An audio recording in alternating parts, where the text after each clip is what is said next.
기절할 만큼 놀랄 일을 몇 번이나 겪고 계십니까? 깜짝 놀라는 거. 우리는 생일 파티도 서프라이즈로 해요. 놀라는 게 너무 좋아서. 놀라게 하는 게 그 의미를 더 하기 때문에 그렇습니다. 길을 건너다가 갑자기 코 앞에 차가 확 지나간 경험 해보신 적 있어요? 그런 충격이 있을 수가 없어요.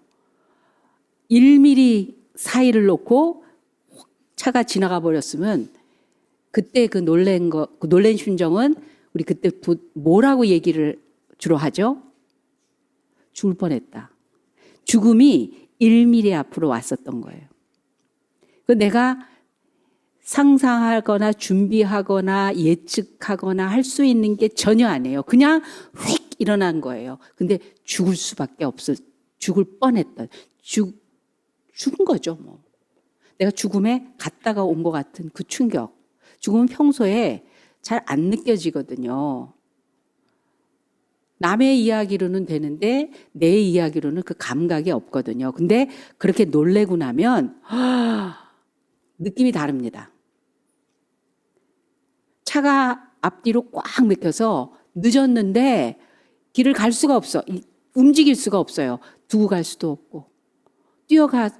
뛰어가면 족인데 차를 두고 갈 수가 없으니까 막 안달복달 났을 때 이게 해결할 기미는 안 보이고 그럴 때 만약에 앞에 있는 차가 공중으로 날아가서 자기가 가고 싶은 곳으로 갔다라는 걸 내 눈으로 목격을 하면 그러면 어떤 느낌이실 것 같으세요? 내가 지금 본 게 맞나? 이걸 누구한테 얘기해도 안 믿을 거야. 내가 겪었는데, 내가 보이는데 원래 이 쇳덩어리는 날르는 게 아니거든요. 어떤 다른 장치가 있지 않는 한, 근데 이게 보통 그렇게 굴러가는 게 아니거든요. 내 상식과 내 모든 지식을 동원해도 거기까지 미치지 못했던 일이 벌어졌다. 그럴 때 내 안에 일어나는 일들이 있어요. 그런 특별한 어떤 능력을 봤을 때뿐만이 아니라 우리는 친한 친구, 너무 가까운 친구, 같이 자면서 공부도 했고 뭐 별의별 얘기를 서로 나누고 너무 오랫동안 마음이 통해서 좋아하는 진짜 거의 일심동체 같은 그냥 둘이서만 붙어 있는 그런 친구인데 어느 날 예기치 못하게 잠깐 그 친구가 남의 주머니에서 돈을 훔치는 걸 봤다. 심장이 멎는 충격이거든요. 그런 놀람이거든요. 우리가 살면서 이런 놀라는 일이 있으면 다 무너져요. 다 바뀌어요. 내가 알고 있고 믿고 있고 느끼고 있었다고 확신했던 것들이 무너지기 시작합니다. 이제부터 그 친구를 어떻게 대해야 되지? 얘한테 물어볼까? 왜 그랬냐고. 그러면 친구 사이가 깨지면 어떡하지? 혹시 내가 잘못 본 거 아닐까? 괜히 말했다가 나 걔한테 너무 상처 주면 어떡하지? 이거 누구하고 의논 못해. 내가 이제까지 갖고 왔던 것들이 완전히 무너지는 그런 일들이 벌어져요. 믿음의 체계가 바뀝니다. 죽을 뻔했다. 내가 사는 게 이거 내 재주로 내가 나를 지킨다고 나만 잘한다고 되는 게 아니구나라는 인식이 들어오기 시작을 합니다. 삶에 대해서 조금 다른 방향도 열어가기 시작하는 거예요. 있을 수 없는 일이 벌어졌어요. 어떻게 차가 공중에 올라가요? 뭐지? 어디서 어느 회사? 어떤 차? 아무도 모른다고 하면 나만 알았다고 하면 이거는 내가 이거 한쪽 구퉁이에 그걸 항상 갖고 있을 거예요. 나한테 왜 이런 일이 일어났을까? 그리고 그건 다 나중에 어떻게 된 걸까? 그 자리에 있었던 사람들하고 같이 얘기도 하고 싶고 그럴 거예요. 있을 수 없는 일들에 대해서 영역을 남겨두면서 살아가게 될 거예요. 성경은요, 이런 놀라는 일로 가득 차 있어요. 그걸 성경은 기적이다, 표적이다, 이적이다라는 말씀을 하십니다. 하나님이 우리를 계속 놀라게 하셔요. 놀라라고 하세요. 이적과 기적과 표적의 의미는 우리를 고통에서 해결해 주시고 필요를 채우시고 우리의 눈물을 닦아주시고 그런 거에서 멈추는 게 아니라 병을 낫게 해서 이제 다시 행복하게 살게 하는 그 자체가 목적이 아니라 병은 낫지만 나중에 또 죽어요. 늙어요. 또 살다 보면 또 다른 어려움이 또 와요. 그래서 그 자체가 목적이 아니라 우리에게 그 놀람을 통해서 우리가 원래 갖고 있었다라는 인간 수준의 것들을 다 깨부시기 위해서입니다. 없던 믿음이 생기고요. 불가능하다고 생각했던 것들이 누구에 의해서 어떻게 이루어지는가 그 못 보던 세계가 열려요. 없다고 생각했던 분이 이제 확신하게 되는 일이 벌어집니다. 그분이 누구신가에 대해서 제대로 알기 시작하게 됩니다. 즉 믿음을 위해서 기적과 이적과 표적이 있는 거예요. 요한복음은 우리 지난 시간에 다른 복음서와 좀 다르다고 말씀을 드렸습니다. 그래서 성경에는 다른 복음서에 없는 17가지의 사건을 기록을 해주셨어요. 그런데 그거의 첫 번째 사건이 오늘 가나의 혼인잔치의 이야기입니다. 가나의 혼인잔치에서 물이 포도주로 변한 그런 사건, 거기에 주님이 중심이 되어 계세요. 우리가 믿어야 할, 우리가 믿고 있는 그 주님의 이야기가 기록되어 있습니다. 이 내용을 통해서 우리는 우리가 알고 있는 이 신앙에 대한 교훈, 바른 믿음에 대한 교훈을 오늘 더 깊이 우리가 가져야 되겠습니다. 첫 번째로 예수님이 일으키신 첫 번째 기적의 이 표적의 사건은 가나라는 동네에 혼례가 있었는데 초대받으셨어요. 부잣집이에요. 왜 부잣집인지 나중에 설명해 드리겠습니다. 그래서 수많은 사람들을 초대해서 아주 화려하고 정말 기쁘고 즐거운 아마 그 동네 수준이 아닐 거예요. 그 도시 수준이 아닐까. 들썩들썩하게. 왜냐하면 유지일 수도 있고 부자니까 사람들에게는 이미 알려지고 그래서 누구든지 초대해도 될 만큼 넓은 집과 그 풍성한 대접을 하는 그런 잔치였을 거예요. 그래서 마리아 어머니여서부터 예수님과 제자들까지 다 초대를 받은 그런 곳입니다. 이걸 통해서 우리는 뭘 알 수 있냐.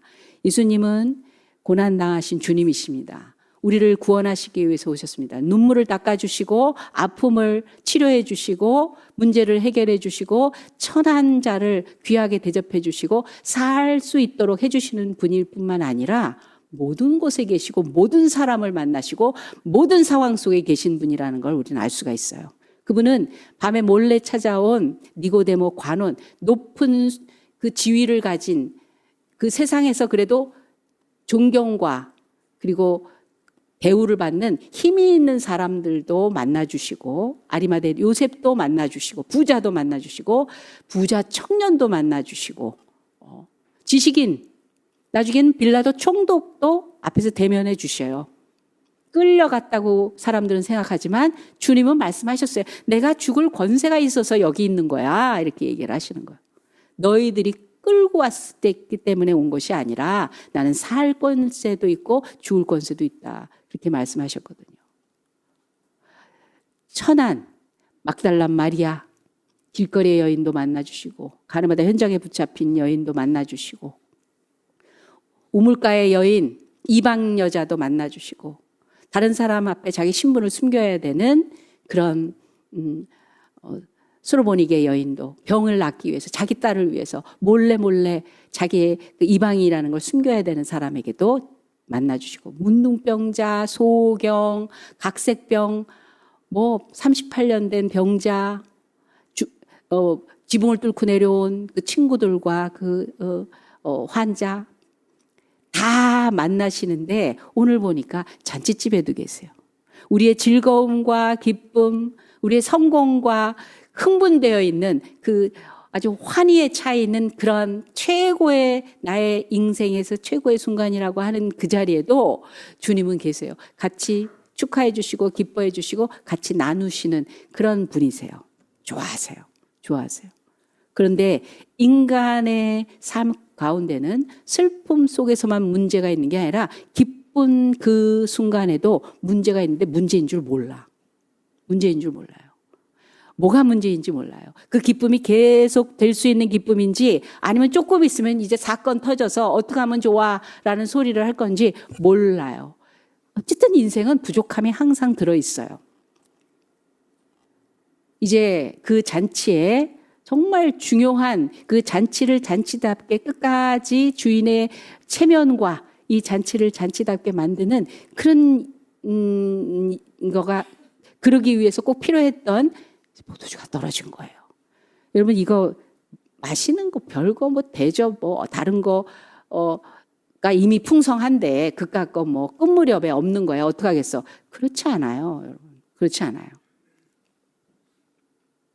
특별히 이 집에 아들, 딸, 아들, 며느리 해서 이제 잔치를 막 벌이는 신랑, 신부 해서 잔치를 벌이고 이 집안에 큰 경사고 그래서 많은 사람들이 높은 자서부터 그저 이웃 정도로 아는 어쩌면 길거리에서 왔다 갔다 하는 누구라도 다 와서 이 잔치에 참여할 수 있도록 먹고라도 가세요. 그럴 수 있었을 거예요. 아주 굉장히 대단한 일입니다. 근데 우리도 그렇지만 혼인에서 중요한 게 뭔지 아세요? 먹는 거예요. 우리들끼리 먹을 때는 아예 없으면 괜찮아 이러는데요. 우리가 결혼식에 가보셨죠? 결혼식에서 맨 먼저 하는 게 뭐죠? 네? 식권이래잖아요. 벌써 알잖아요. 식권이래잖아. 그거 참 희한해요.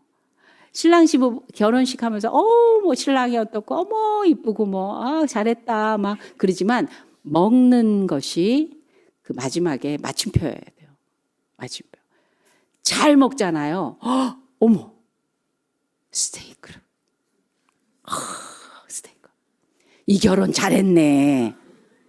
괜찮은 결혼이에요. 어머 축하가 봉투로 축하하던 마음이 축하가 돼. 어머 이상하죠? 잔치는 그래요. 먹는 거 중요해요. 그냥 식사용이 아니에요. 이건 정말 이스라엘과 우리만 알아요. 금강산도 뭐라 그랬죠? 우리는요, 구경도 입으로 해요. 지식도 입으로 먹어야 돼요. 슬픔도 우리 서로 우리 집에 와. 속상하지? 우리 집에 와서 그냥 풀어. 그런데 꼭 먹을 거 마련해. 먹어야 돼요. 예수님도 그 중요한 마지막 만찬이라는 게 사실 먹는 게 중요한 게 아니잖아요. 근데 먹는 걸로 메시아 되심을 표현하셨어요. 내 살을 받아 먹어라, 내 피를 받아 마셔라. 그냥 눈으로 보고 마음으로 새기는 게 아니에요. 먹어. 입에 넣어서 이 맛을 녹여서 모든 성분을 목구멍으로 넘기고 이 몸으로 퍼져가는 그런 상태가 되시겠다는 거예요.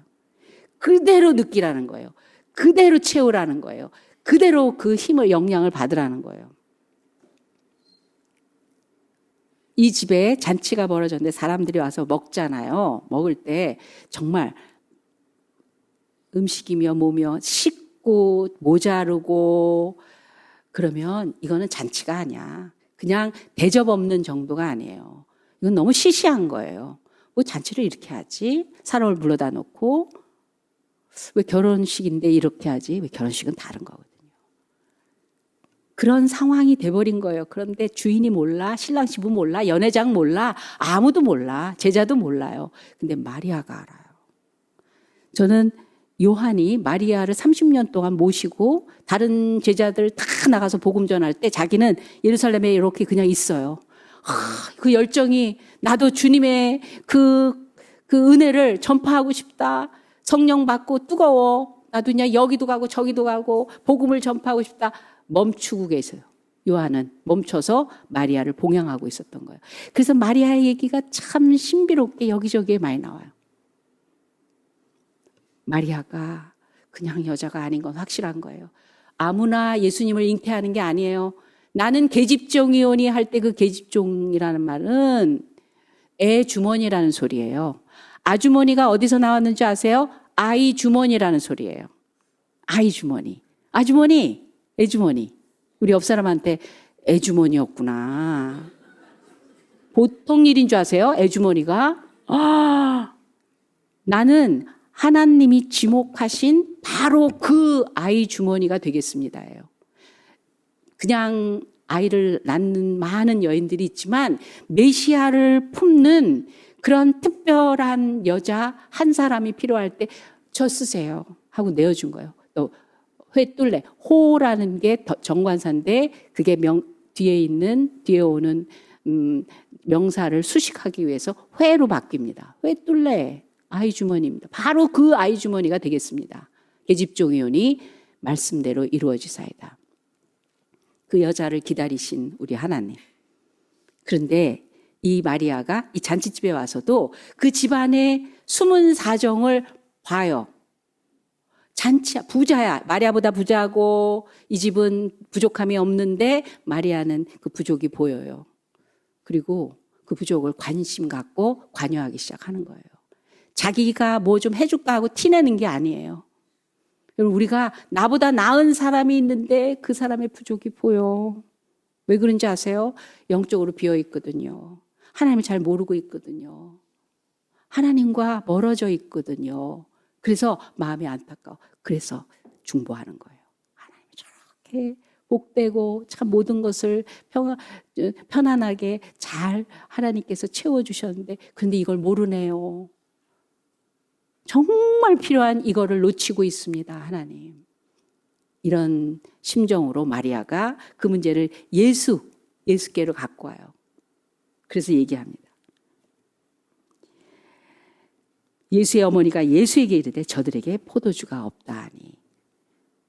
예수님이 돈이 있어요. 뭐 가게 주인이에요. 수포를 운영해요. 뭐 어떡하라는 거야. 그런데 이 심각한 문제를 예수님한테 갖고 와요. 우리가 예수님한테 그래서 가져가는 거 아니에요. 예수님이 내 사정을 뭐 처음부터 아셔요. 뭐 어떻게 알겠어요. 장사를 해보셨어요. 아이를 낳아서 길러보셨어요. 뭐 이것저것 다 갖고 가 우리는 예수님한테. 왜?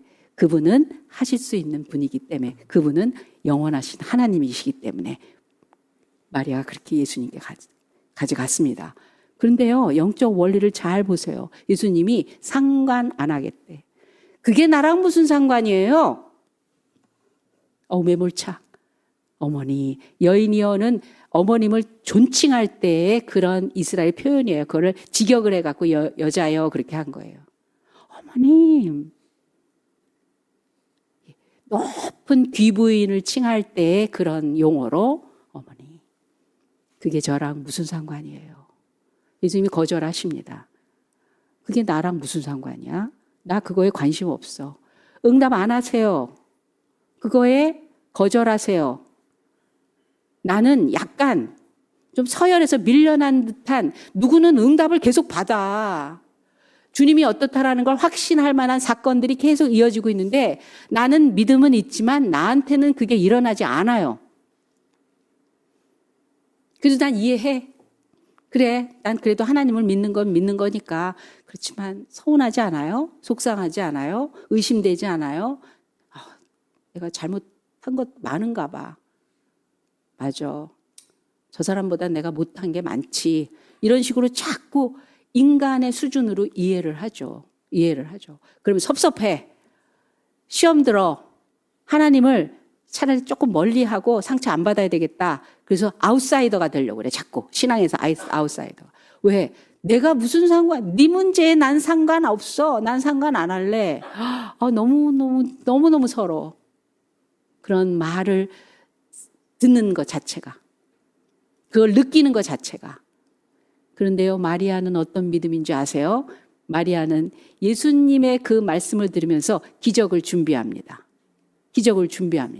놀랄 준비하고 있는 거예요. 예수님이 어떠신 분인가에 대해서 새로운 기적, 놀람을 그 믿음으로 준비하고 있어요. 왜냐하면 예수님이 어머니, 그게 나랑 무슨 상관이 있어요? 내 때가 아니에요. 그러는 거예요. 내 때가 아니야.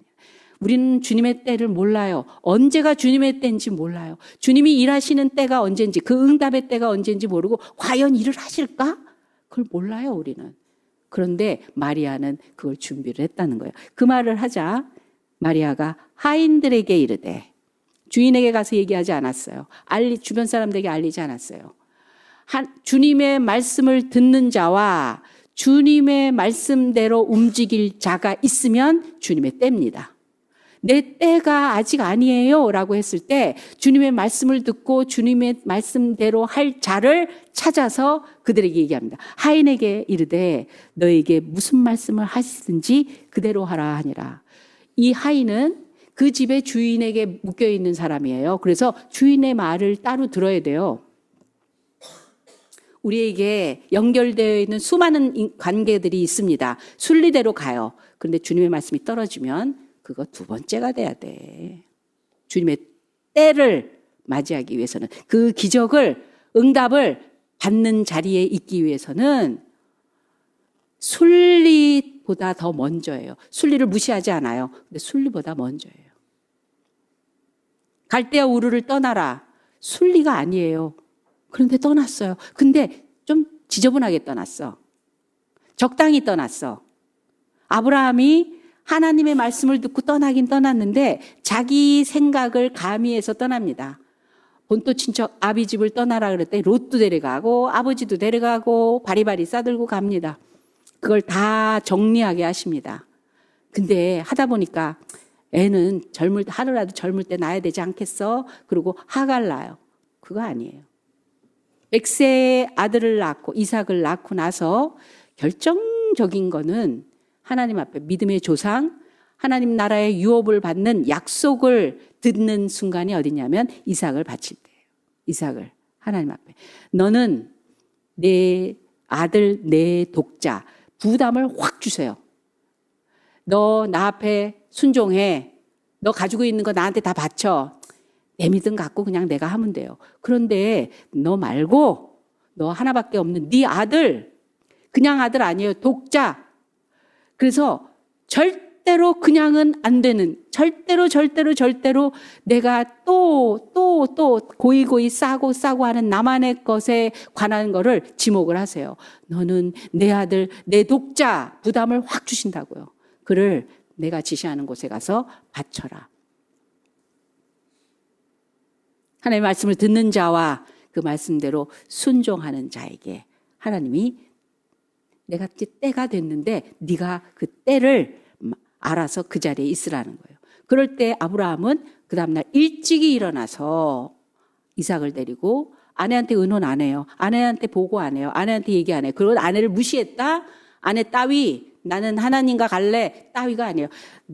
여러분, 부부는요, 아담 하와가 그걸 놓친 거예요. 부부는요, 하나님의 말씀을 맡았으면 같이 맡은 거예요.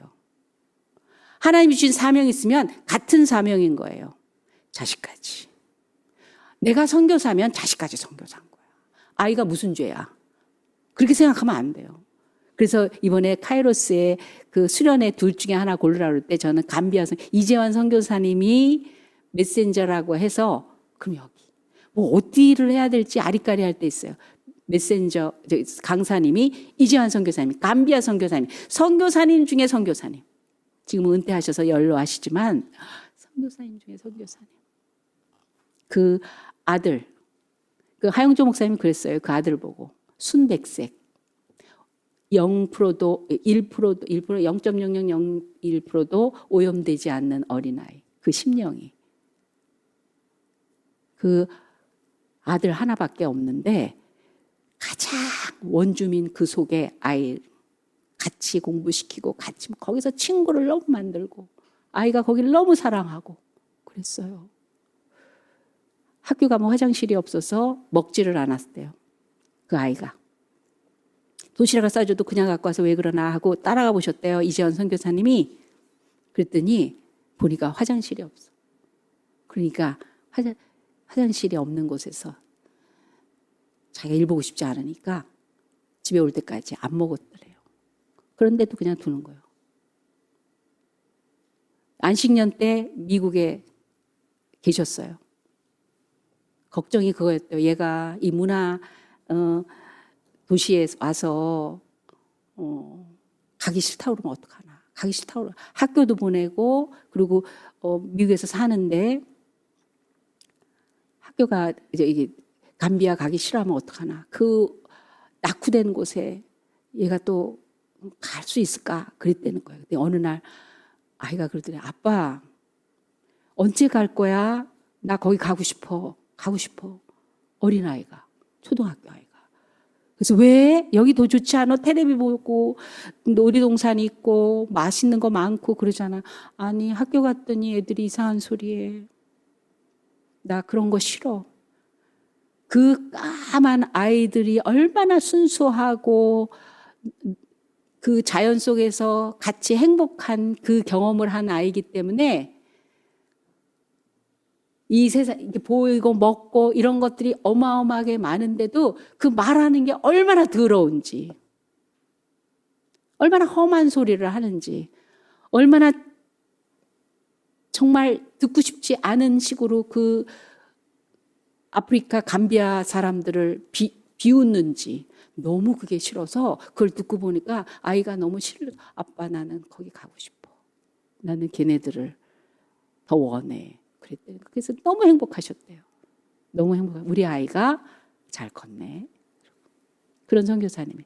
그 선교사님이 강사라고 하셔서 그분하고 김문흥 목사님은 재밌잖아요. 그래서 그 어른들이 청소년 수련회 강사냐? 그래서 얘기가 좋겠다. 그렇게 결정을 할 수 있었거든요.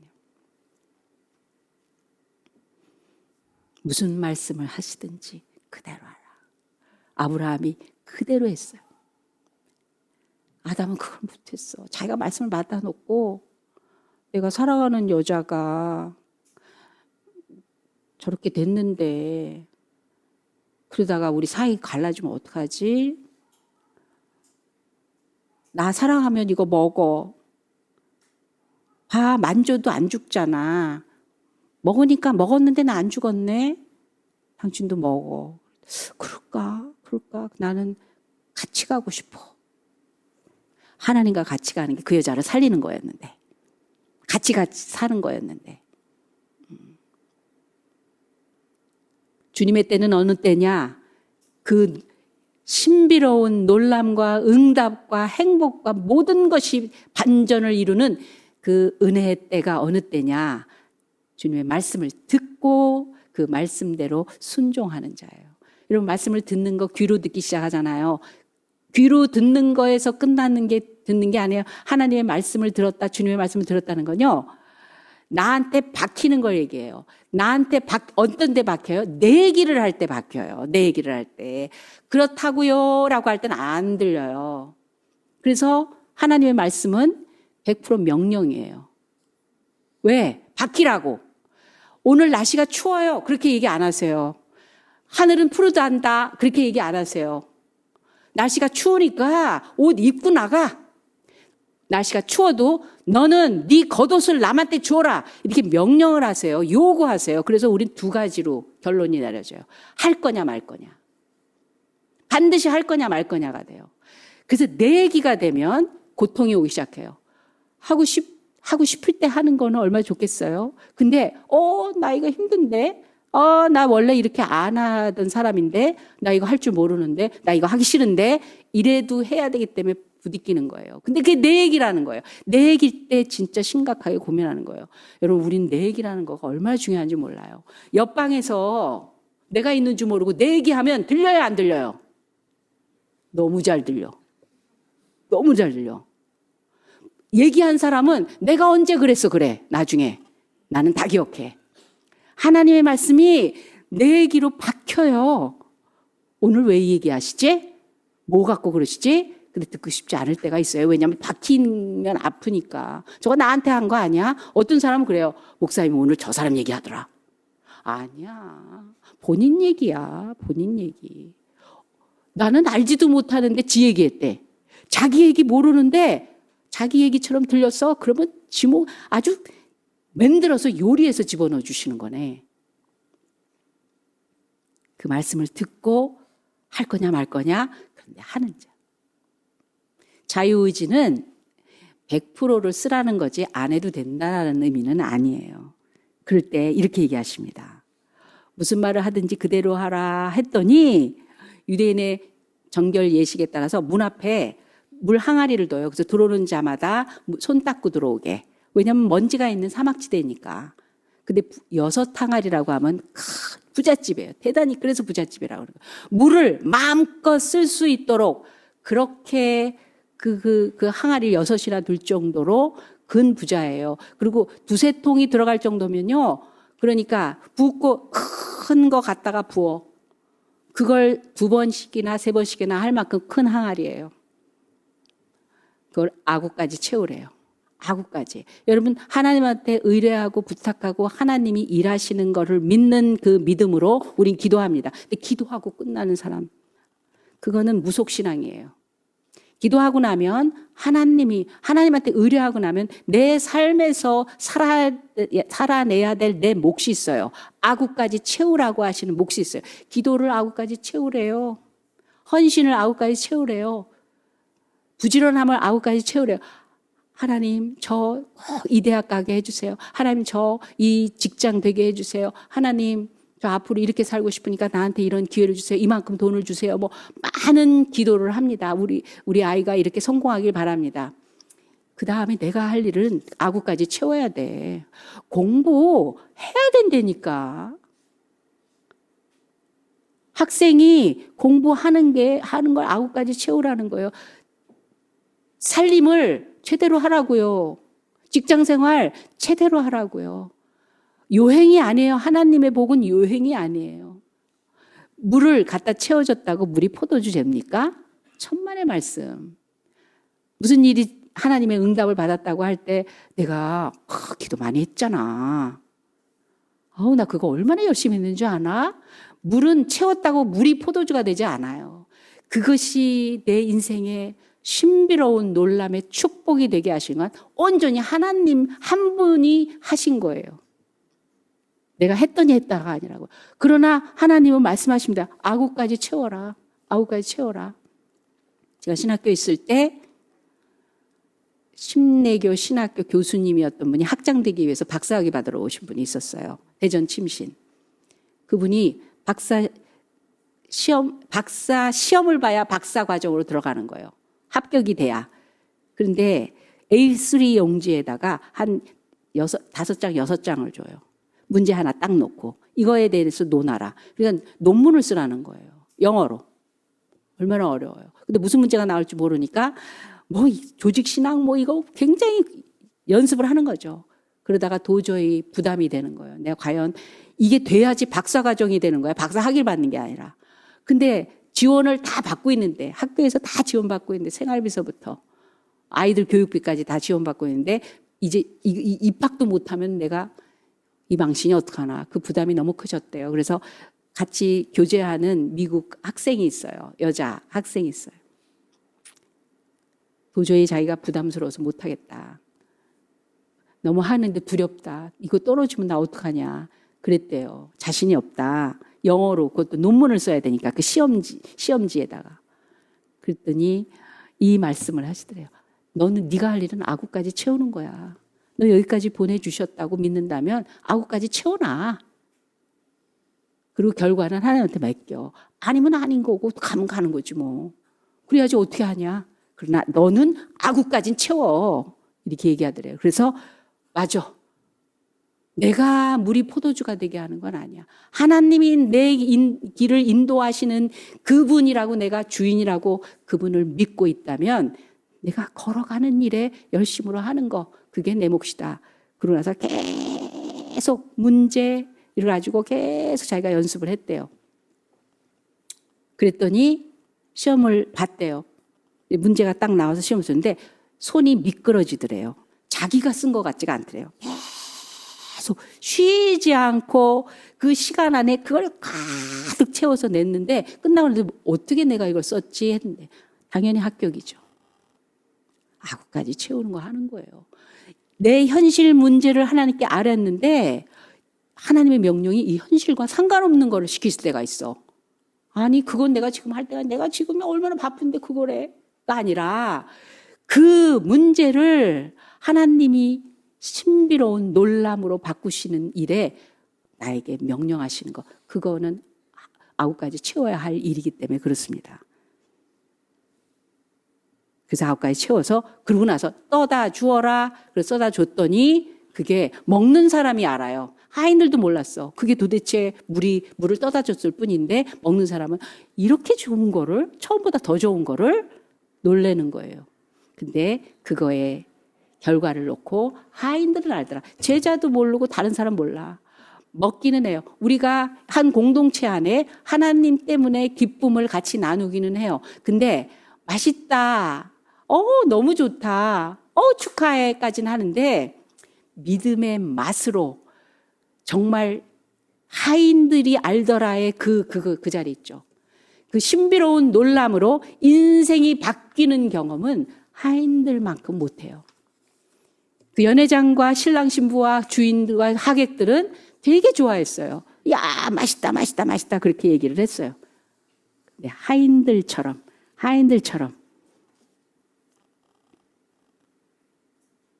예수님의 때를 경험하며 주님의 은혜를 온전히 채워서 전혀 다른 존재로 살아가는 그 경험은 하인들만큼은 할 수가 없다는 것입니다.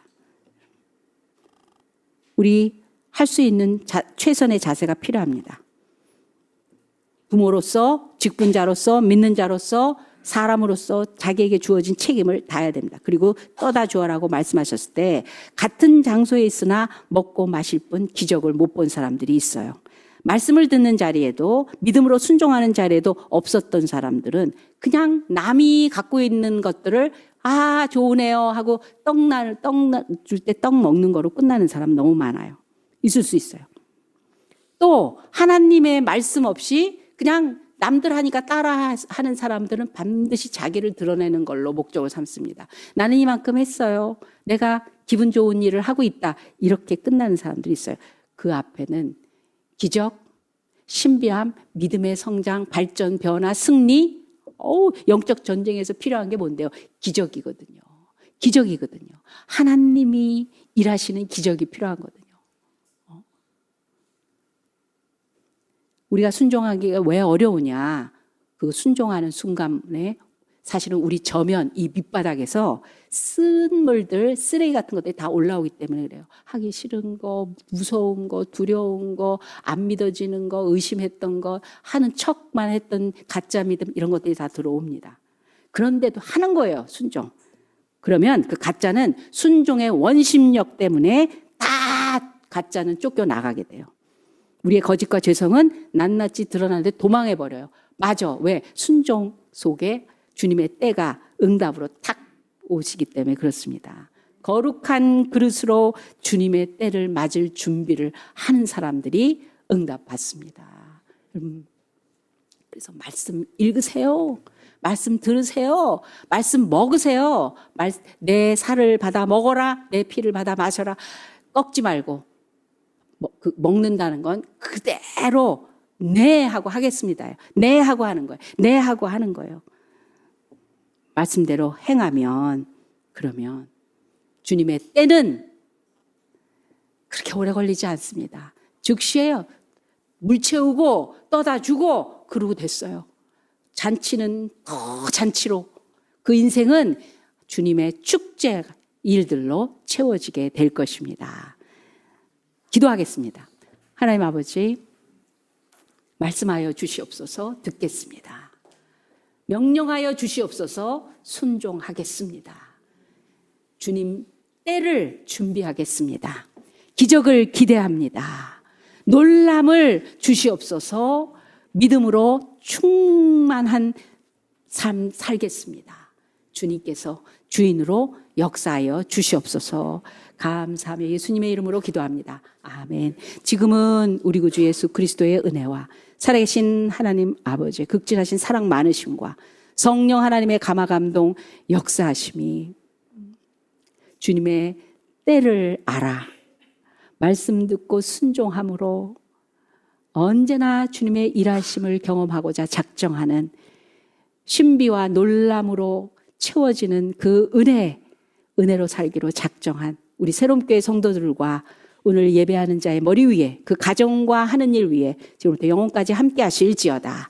아멘.